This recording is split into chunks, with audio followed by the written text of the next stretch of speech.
নমস্কার বন্ধুরা, নতুন একটা গল্পে তোমাদের অনেক অনেক স্বাগত জানাই।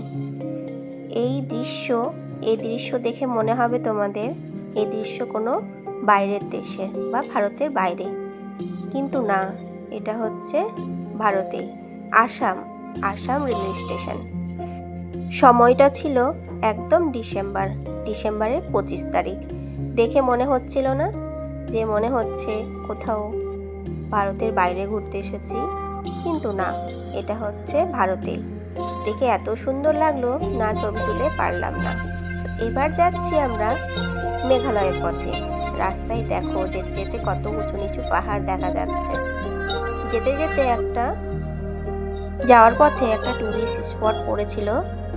সবাই মিলে ভাবনা চিন্তা করলাম যে না, হোটেল থেকে এত দূরে এই জায়গা আর দেখতে আসবো না, যাওয়ার সময় আমরা দেখে নেব। ছবিতে কেমন লাগছে জানি না, কিন্তু নিজের চোখে না দেখে আসলে কেউ বিশ্বাস করবে না। চারিদিকটা খালি সবুজে সবুজ, আর তার সাথে আকাশ আর জলের রং একদম এক হয়ে গেছে, মিলেমিশে একদম একাকার। আমাদের সেখানে মাথা পিছু 250 টাকা করে পড়েছিল এই বোর্ডে উঠার। তো বেশিক্ষণ একটা সময় নেয়নি, 10 থেকে 15 মিনিট সময় নিয়েছিল বোর্ডে করে ঘোরাবে। বলেছিল আধ ঘন্টা ঘোরাবে, কিন্তু অতটাও সময় দেয়নি তারা। আর বোর্ডে ওঠার জন্য প্রচুর লাইন। জানো তো বন্ধুরা, এই ঘুরতে আসার প্ল্যানটা প্রায় 5-6 বছর থেকে চলছে, কিন্তু ঘুরতে আর আসা হচ্ছিলই না। তারপরে মাঝখানে পড়েছিল করোনার পরে আমার ছোট মেয়ে হলো। ছোট মেয়ে এতটাই ছোট যে কোথাও নিয়ে ঘুরতে যাওয়ার মতো সাহস আমার হচ্ছিল না। তাই জন্য ভেবেইছিলাম যে যতদিন না একটু বড় হয়েছে ততদিন আমি মেয়েকে নিয়ে ঘুরতে যাব না। তো যাই হোক, এতদিন পর এই মেঘালয়ে আসার সুযোগটা হলো। এই মেঘালয়ে আসতে আর বাড়ি যেতে প্রায় আমরা হাতে 7 দিন মতো সময় নিয়েছিলাম। তো দেখো বন্ধুরা, ঘুরতে যাওয়ার ভাগ্যটা আর সবার হয় না।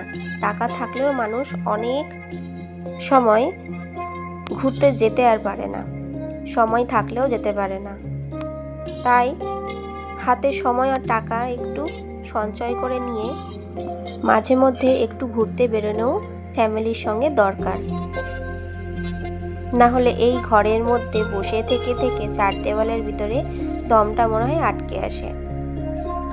এই টুরিস্ট স্পটের নাম তো তোমাদের বলতেই ভুলে গেছি। এই টুরিস্ট স্পটের নাম হচ্ছে উমিয়াম লেক। এই লেকের জল এতটাই স্বচ্ছ, এতটাই পরিষ্কার, একদম দেখে মনে হচ্ছে পুরো নীল জল, আর ওপরে মাথার ওপরে নীল আকাশ, ওপরে আর নিচে নীল, আর মাঝখানটাই হচ্ছে সবুজে সবুজ। তাহলে বলো, এই উমিয়াম লেকের দৃশ্য তোমাদের কেমন লাগলো অবশ্যই জানিও কমেন্টে। আর ভালো লাগলে অবশ্যই লাইক করে দিও। আর এরকম ছোট ছোট মিনি ব্লগ পেতে তোমাদের যদি ভালো লাগে অবশ্যই আমার চ্যানেলটিকে সাবস্ক্রাইব করে পাশে থেকো। দেখা হচ্ছে পরের কোনো ছোট্ট একটা ব্লগ নিয়ে। তো আজকের মতো সবাইকে টাটা।